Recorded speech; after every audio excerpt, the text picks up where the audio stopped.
where for the last few days I've been meeting and talking to communities whose lives have been affected by armed violence. It seems really poignant to me to be here because Kenya was the first African country that I visited more than 20 years ago as a student volunteer.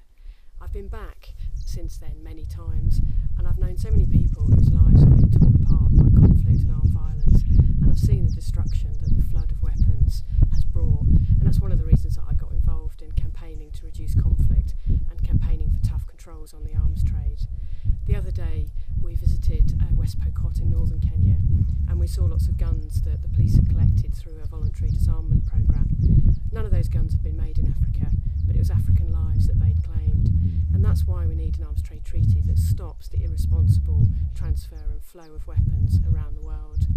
I've had the privilege with Oxfam to travel to many regions and countries of the world, and one thing I know for sure is that whether you're in the favelas of Rio or you're in the streets of Johannesburg, where there's a flood of weapons and where there's high levels of armed violence, it's really hard to overcome poverty and for development efforts to be successful. In a few days' time, governments have really got the opportunity to change this, and we've come so far since the idea of an arms trade treaty developed by NGOs and Nobel laureates was just a vision. Now it's a UN reality, and every country in the world has to have a view on it.